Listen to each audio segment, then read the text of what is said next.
আসসালামু আলাইকুম। দেখতে দেখতে এক বছর চলে গেল। HSC 27 batch. খেলাসে আগের বছর পড়াশোনা শুরু করছিলা, বলছিলাম না খুব দ্রুত টাইম যাবে, চলে গেছে না? টাইম চলে গেছে অলরেডি। 2026 চলে আসছে এবং 27-এ তোমার নিঃশ্বাস নেওয়ার আগে অর্থাৎ নেক্সট ইয়ারেই কিন্তু তোমরা তোমাদের এইচএসসি পরীক্ষা দিবা, অ্যাডমিশন দিবা। Feel old yet?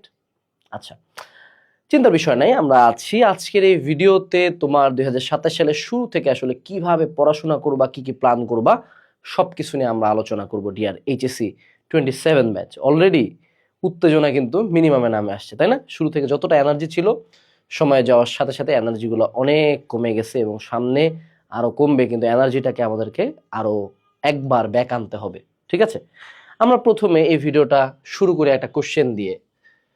এই যে 26 সাল আসলো, কি পরিবর্তন হলো বলো দেখি? দিনের সময় বাড়ে গেল, তোমার ব্রেন বাড়ে গেল, তোমার এনার্জি বাড়ে গেল। আচ্ছা, টোটাল যে 25 সালটা গেল, হোয়াট ডিড ইউ গেইন? কি চেঞ্জ হয়েছে তোমার মধ্যে? কতটুকু পড়াশোনা তুমি করছো? কয়টা চ্যাপ্টার শেষ করছো তুমি বলো দেখি বাবা? তোমাকে যে ডে ওয়ান থেকে বলতেছিলাম যে দ্রুত পড়ো, দ্রুত পড়ো, সিলেবাস আগাও, সিলেবাস আগাও, হলপ করে বলতে পারি যতজন ভিডিও দেখতেছো, মেজরিটি মানুষজন, 90% মানুষজনের 3টার বেশি চ্যাপ্টার হয় নাই। এবং অনেকে এখনো বাংলা, ইংলিশ, আইসিটি এগুলা ধরেও নাই। সো কি মনে হয় 26 শেষে সব চেঞ্জ হয়ে যাবে নাকি? 26 শেষে একদম খেলে দিবা, হিউজ কামব্যাক দিয়ে দিবা, তারপর জানুয়ারি যাবে আবার ফুস? নাই। সো বুঝতে হবে যে একটা নতুন বছর সিম্পলি জাস্ট একটা ডেট, মানে 1/1/26, এই যে এই পার্টটুকু জাস্ট চেঞ্জ হয়েছে। চেঞ্জ অ্যাকচুয়ালি তোমার নিজের মধ্যে হওয়ার কথা। নতুন বছর উপলক্ষে চেঞ্জ হবা, তাহলে তাহলে কি ফেব্রুয়ারিতে যা চেঞ্জ হওয়া যাবে না, তাই না? মনে রাখতে হবে। এবং এই ভিডিওটা যখন আমি বলতেছি, সবাই কমেন্ট করবে এখনই, বলো দেখি পরিবর্তন হওয়ার, কামব্যাক দেওয়ার সবচেয়ে রাইট টাইম কোনটা? নিউ ইয়ার, কালকে, আজকে, রাত 8টায়, 10টায়, 12টায়? নো, কামব্যাক দেওয়ার সবচেয়ে ভালো টাইম হলো রাইট নাও।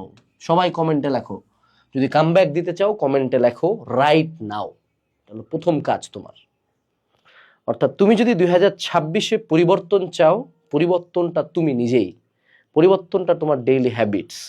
নাহলে দেখা যাবে 2025-এর মতো 2026-ও চলে যাবে and you will gain nothing but shit. এখন হয়তো বা বুঝতে শিখছো যে তোমার কলেজ তোমাকে নিয়ে থোড়াই কেয়ার করে। কলেজ অলরেডি হাফ ইয়ারলি বা কলেজের একটা এক্সামের ডেট দিয়ে দিছে, যেখানে যে সিলেবাস দিছে সেই সিলেবাসের হয়তো বা 50% তোমার কলেজে পড়ায়নি, unless you are from a very reputated institution, right? So নিজেকে পড়তে হবে, নিজেকে আগাইতে হবে, নিজেকে আগাইতে হইতো, যেটা তুমি কখনো করো নাই, তাই না? আচ্ছা, সো পরিবর্তনটা কি? নিজের মধ্যে। এখন আসি আমরা আমাদের আসল আলোচনায়। সো প্রথমত আমাদের 2026-এর আসলে গোল কি কি হইতে হবে অ্যাজ এ ব্যাচ? এইচএসসি 27 আমাদের গোল কি? আমাদের অ্যাজ অলওয়েজ যে গোলটা থাকে সেটা হলো সিলেবাস শেষ করা। অর্থাৎ এতদিন যা করছো করছো, 2026-এর শেষেও যদি তোমার প্রত্যেকটা সাবজেক্টের প্রত্যেকটা চ্যাপ্টার না শেষ হয়ে থাকে বাবা, তুমি 27-এ যে কি মারাটা খাবা এটা তুমি জানো না। তাই যারা যারা সাইকেল চালাইতেছিল, এইসবে ডিপেন্ডেন্ট ছিল, এখান থেকে বের হও। নাহলে জীবনে শুধু দুঃখ না, সামনে কঠিন দুঃখ আছে বাবা, কঠিন দুঃখ আছে। তোমাকে দ্রুত আগাইতে হবে, সিলেবাস দ্রুত শেষ করতে হবে। দ্বিতীয় যে গোলটা 2026-এর থাকা উচিত, সেটা হলো যে আমাদের টেস্ট পেপার সলভিং আমাকে শুরু করতে হবে এবং আমাকে এমসিকিউর জন্য আলাদাভাবে পড়তে হবে। এই দুইটা জিনিস আমরা প্রথম দিকে করি না, প্রথম দিকে ম্যাচুরিটি থাকে না। সো এই জিনিসগুলো শুরু করতে হবে। এবং তৃতীয় এবং সর্বশেষ গোল, আমাদেরকে এখন অ্যাডমিশন নিয়ে ভাবতে হবে।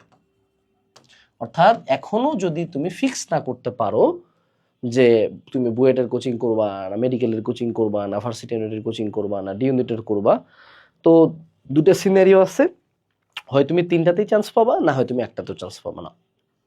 99.99% কেসে সেকেন্ড অপশনটা রাইট। সো এখনই ফিক্স করে ফেলতে হবে যে আমি কিসের কোচিং করব, আমি কিসের পড়তে চাই, এবং সেটার জন্য এখন থেকে হালকা করে হইলেও পড়াশোনা শুরু করতে হবে। এই 3টা জিনিস হলো 2026-এর গোল। 2026-এ আসলে তোমার জীবনে কি পরিবর্তন আনতে হবে? প্রথম কথা হইলো, এই যে আমাদের কোর্সের সাথে খুব সুন্দর মতো একটা মাস্টার প্ল্যান দেওয়া ছিল, তাই না? 1 বছরের রেগুলার মাস্টার প্ল্যান ও ডেইলি রুটিন দিছিলাম, রাইট? তোমরা তো প্রায় 13,000 প্লাস মানুষজন অলরেডি যুক্ত আছো এবং আজকে এই ভিডিও দেখে অ্যাটলিস্ট আমি জানি 250 জন আরো ভর্তি হবা। প্রবলেমটা হলো এই যে রুটিনটা দিছিলাম, রুটিনটা ফলো করছিলাম। প্রথম মনে হয় 10 দিন পড়া হয়েছে, তারপর কি হয়েছে ভাইয়া, আবার ডাউন। সো যখনই তুমি রুটিন করো কোনো কামের কাম হয় না। এটা রিজনটা কি জানো? রিজনটা হলো you are not accountable brother or sister. অর্থাৎ তুমি যদি আজকে থেকে প্রতিদিনের নিজের কাজ এবং পড়াটা লেখা শুরু করো এবং জাস্ট সিম্পলি একটু কনসিয়াসলি ট্র্যাকিং করবা যে কি how much time you are wasting, you will be amazed, you will be astonished যে তুমি এত অ্যাবনর্মাল অ্যামাউন্টের টাইম রেগুলার বেসিসে ওয়েস্ট করো, যে ইউ উইল বি অ্যামেজড তুমি এতটা টাইম ওয়েস্ট করো, কল্পনা করতে পারবা না। তুমি জাস্ট তোমার টাইম ওয়েস্টটাকে 26-এর টার্গেট করো, হাফে নিয়ে আসবা এবং তুমি তোমার প্রতিদিনের কাজের জন্য পড়ার জন্য নিজেকে অ্যাকাউন্টেবল করবা। প্রতিদিনের শুরুতে প্ল্যান করবা আজকে এগুলা পড়বো এবং রাতে আসে রিভিউ করবা। জাস্ট সিম্পলি অ্যাকাউন্টেবিলিটি যে আমি প্রতিদিনে এই টার্গেটগুলো আমাকে কমপ্লিট করতেই হবে, এইটার জন্য তোমার এফিসিয়েন্সি ইনশাআল্লাহ অ্যাটলিস্ট 2x বাড়ে যাবে ইনশাআল্লাহ। সো যারা যারা একাডেমিক টু অ্যাডমিশন কোর্স কিনছো, প্লিজ বি অ্যাকাউন্টেবল, প্লিজ পড়ো। আর যারা যারা কিনো নাই, 14 জায়গায় পড়ে বেড়াইছো, এখন তো অ্যাটলিস্ট নতুন বছরে আসে রিয়েলাইজেশন হওয়া উচিত যেখানে আমার 6টা চ্যাপ্টার হওয়ার কথা ছিল, যেখানে আরো 6 মাস আগে পড়া শুরু করছি, পার চ্যাপ্টার 1 মাস করে টাইম পেয়ে আমি পড়তে পারি নাই, তাইলে আমি কেন দ্রুত আগাবো না? যারা 1 বছরে সিলেবাস শেষ করার স্বপ্ন দেখতেছো, একটা প্রোগ্রামেই সব শেষ হয়ে যাবে ইনশাআল্লাহ। সাথে math solving, test paper solving, অ্যাডমিশনের varsity medical engineering class exam সব আছে। একাডেমিক টু অ্যাডমিশন কোর্সে এনরোল করো, কুপন হলো এজ 30, অন্য যে কোনো কুপন চাইলে পেজে মেসেজ দিও। নতুন বছরে যদি নতুন কোনো কিছু শুরু করতে চাও, that should be this thing can change your life. এরপর আসি, সেটা হলো ভাইয়া আমাদের সামনে তো হাফ ইয়ারলি এক্সাম, আগামী 2-3 মাস পরে, অনেকের ক্ষেত্রে এখনই, অনেকের ক্ষেত্রে কলেজে এটাকে হাফ ইয়ারলি বলতে পারে, ইয়ার ফাইনাল বলতে পারে। মুদ্রা কথা হলো ভাইয়া কলেজে এক্সাম শুরু হবে সামনে। কলেজের এক্সামের জন্য প্রথম সাজেশন হলো ভাইয়া সিরিয়াসনেস। তুমি যদি ভাবো যে আরে কলেজের এক্সাম দিয়ে কি হয়, এটা না দিয়ে পরের এক্সামে করব, আমি বলবো you go there, you give it your best. তুমি যদি ফেইলও করো, you are doing something. Fail করাও better rather than being unserious. Serious হয়ে প্রিপারেশন নিয়ে ফেল করা বেটার কলেজের এক্সামে রেদার দেন বিং আনসিরিয়াস। চুরি করে কলেজের এক্সামে ফার্স্ট হওয়ার চেয়ে অ্যাপিয়ার করে ফেল করাটা বেটার 1000 টাইমস। মনে রাখতে হবে, যারা কলেজের এক্সামে ভালো করে, the morning shows the day. অর্থাৎ আমাদের দিনাজপুর সরকারি কলেজে যারা যারা আমরা কলেজে পজিশন করছিলাম, ইভেন পরবর্তী প্রত্যেকটা ব্যাচে যারা যারা কলেজে পজিশন করে, তারাই কিন্তু অ্যাডমিশনে ভালো ভালো জায়গায় চান্স পায়। সো কলেজের এক্সামটা আমাদের সিলেবাস শেষ করার একটা উপলক্ষ্য, খুবই সুন্দর একটা টার্গেট, যে আমার কলেজে এই সিলেবাসে পরীক্ষা হবে।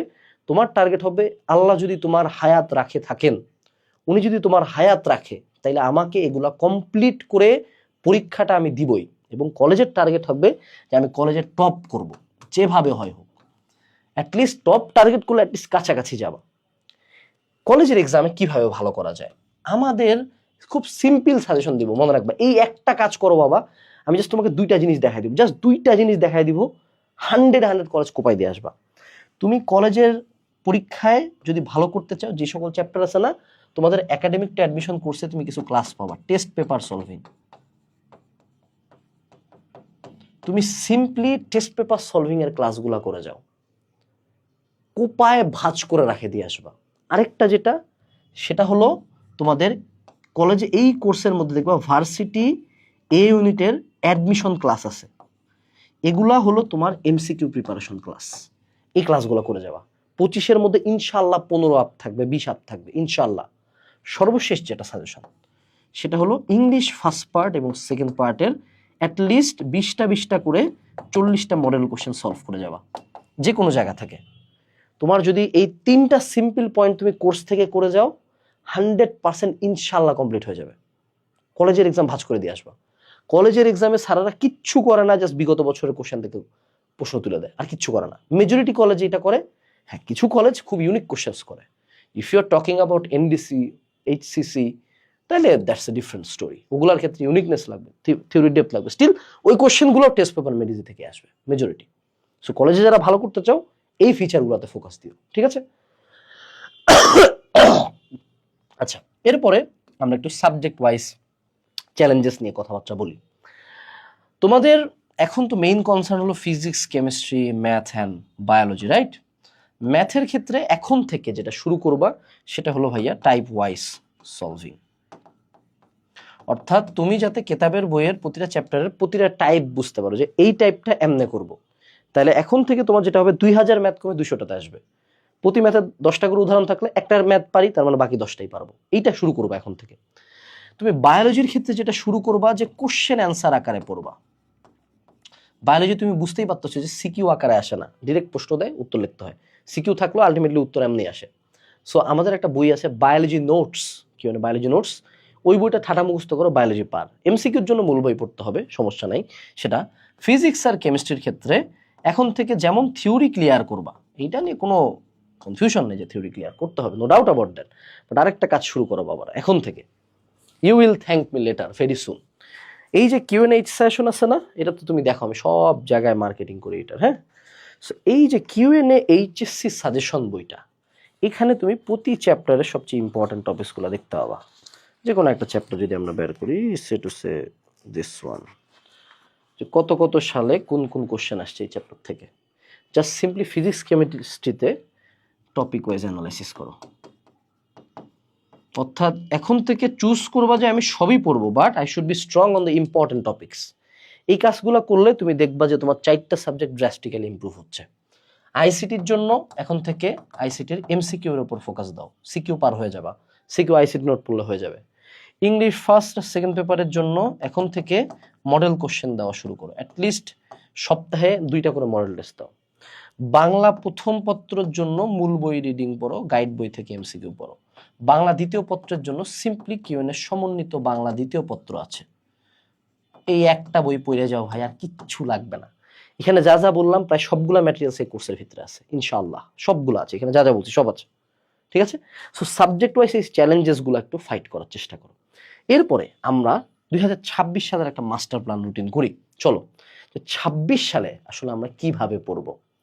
সো 26 সালকে আমি দেখাই জানুয়ারি, ফেব্রুয়ারি, মার্চ, এপ্রিল, দিকে হলো May, June, July, August, September, October, November, December. আমি 3টা গ্রুপ করছি এখানে, ঠিক আছে? আমাদের প্রথম 4 মাসের টার্গেট হবে আমাদের PCMB একাডেমিক টোটাল কমপ্লিট করে ফেলা। হ্যাঁ, সাথে অন্যান্য পড়া, কোচিং টোচিং সব চলবে ভাইয়া। এটা আমি বলছি নিজের টার্গেট, নিজে কমপ্লিট কেমনে করবো আই ডোন্ট নো, করতে হবে। আমাদের মে, জুন, জুলাই, আগস্ট এই 4 মাসের টার্গেট হলো আমাদের এমসিকিউ এর যে ক্লাসগুলো আছে এবং আমাদের টেস্ট পেপার সলভিং এর ক্লাসগুলো টোটাল শেষ করে ফেলা। সেপ্টেম্বর, অক্টোবর, নভেম্বর, ডিসেম্বরে আমাদেরকে টার্গেট করতে হবে যে আমাদের কোশ্চেন ব্যাংক সলভিং, বিভিন্ন বিশ্ববিদ্যালয়, আমরা তখন অ্যাডমিশন একটু চিন্তা করব, কোশ্চেন ব্যাংক সলভিং বা প্রি অ্যাডমিশন যে ক্লাসগুলো আছে এবং অ্যাডমিশন ক্লাস, যেটা আমার টার্গেট না, আমার টার্গেট যদি হয় ভার্সিটি ক্লাস, মেডিকেল যতটুক পারি ততটুকু আমি করার চেষ্টা করব, ঠিক আছে? এই যে আমি 3টা গ্রুপ বললাম, তুমি এই টার্গেট করে আগাও, দেখবা 27 শেষ হয়ে গেছে, তোমারও মেজরিটি পড়া শেষ, 26 শেষ হয়ে গেছে, মেজরিটি পড়া শেষ, 27-এ যায় তুমি তখন এইচএসসি রিভিশনের কথা চিন্তা করতে পারতেছো, প্রি অ্যাডমিশনের কথা চিন্তা করতে পারতেছো। কিন্তু এই যদি কমপ্লিট না হয় তুমি আবারও ধরা খাবা। দেখা যাবে এরকম অসংখ্য কেসেস আমরা পাই, যেমন 26 ব্যাচে এখন এই কেসগুলো আমরা পাচ্ছি যে ওর এইচএসসি পরীক্ষার 6 মাসও বাকি নাই, বাট ওর এখনো সিলেবাসের হাফও হয় নাই, মানে 2-3 মাস বাকি আছে, ওর এখন অনেক বই খুলেও নাই। এই টাইপের স্টুডেন্ট হলো না, এটাই বলবো। আর আরেকটা যেটা কথা বলি, এতদিন হেলায় খেলায় পার করছো, এখন একটু সিরিয়াস হও বাবারা।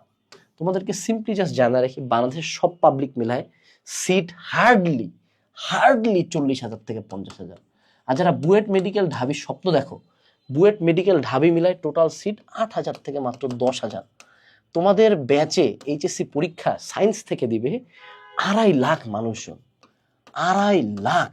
অর্থাৎ তোমাদের মধ্যে 2 লাখ মানুষজন কোনো পাবলিক ভার্সিটির বারান্দায়ও যাইতে পারবে না, তোমাদের মধ্যে 2,40,000 মানুষজন বুয়েট মেডিকেল ঢাবির বারান্দায়ও যাইতে পারবে না। Let that sink in. এবং এটা শুধু অ্যাডমিশন সিনারিও বললাম। লাস্ট ইয়ার এইচএসসিতে জিপিএ 5 পাইছিল মাত্র সম্ভবত 72,000-এর মতো মানুষজন, মাত্র 72,000 মানুষজন, অর্থাৎ 1,80,000 মানুষজন তোমরা জিপিএ 5টা পর্যন্ত পাবা না। বুয়েট মেডিকেলে ভর্তি হওয়ার, ভর্তি পরীক্ষা দেওয়ার কথা তো অনেক পরে আসলো। তুমি বুঝো যে তুমি কিন্তু ডে বাই ডে গর্তে ঢুকতেছো। এখন ইটস ইয়োর চয়েস যে গর্ত থেকে উঠবা কিনা, তুমি কোর্সটা কিনবা কিনা, তুমি বইটা কিনবা কিনা, তুমি চেঞ্জটা আনবা কিনা। মনে রাখবা, চেঞ্জ কখনো নতুন বছর দেখে আসে না। চেঞ্জ আসে যখন তুমি নিজে ডিসাইড করো যে এইবার পরিবর্তনটা আসবে, and you stick to it no matter what happens. Best of luck, নতুন বছরের শুভেচ্ছা, ভালো মতো পড়ো। কোর্স, বই সব কিছু লিঙ্ক ডেসক্রিপশনে দেওয়া আছে।